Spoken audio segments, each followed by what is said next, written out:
Getting into the marriage with this man, she then found out that he didn't have a penis.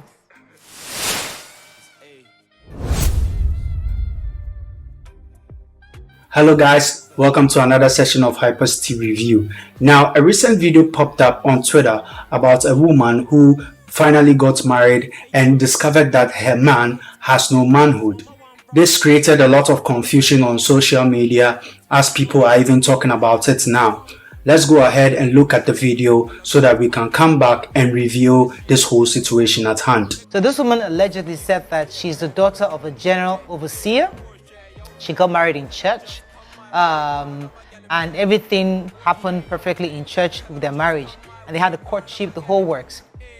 Getting into the marriage with this man, she then found out that he didn't have a penis. He didn't have a manhood.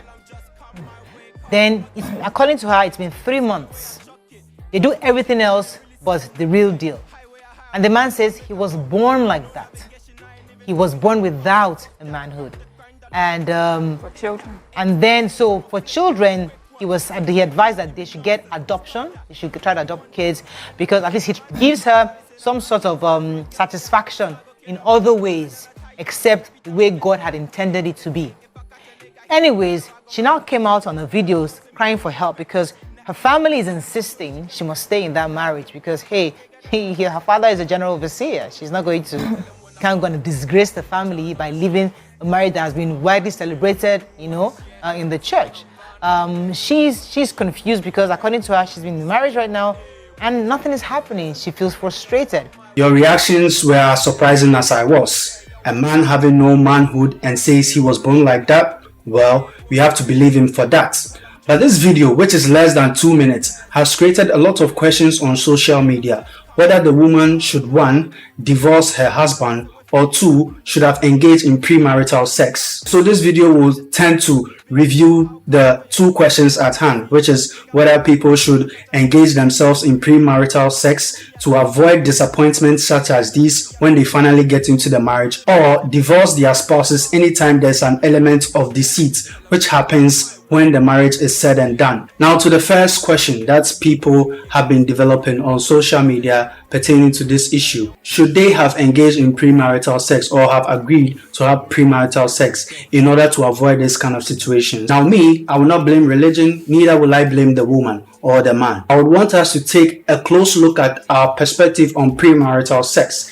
in this dispensation. Now, according to the video, we all saw that the man and the woman perhaps were very staunch Christians because the father of the woman is a general overseer for a church. So it will make it hard for her to engage herself in premarital sex. Now, taking a good look at the perspective of premarital sex in our society today, I, for one, was taught in school that when we engage ourselves in premarital sex, we expose ourselves to sexually transmitted diseases and unwanted pregnancies, and also there are other psychological traumas or factors involved. But society has changed a lot, and most of the times people will tend not to look at the religious side or perspective on premarital sex. But the question still lies, should they have engaged in premarital sex, or should they have had a conversation to even consider having premarital sex to avoid this disappointment? Well, I guess the answer lies with you and not with me. Now we move on to the next question of this particular issue. The next question is, should a woman divorce her husband? I'm going to take this from a Christian perspective just because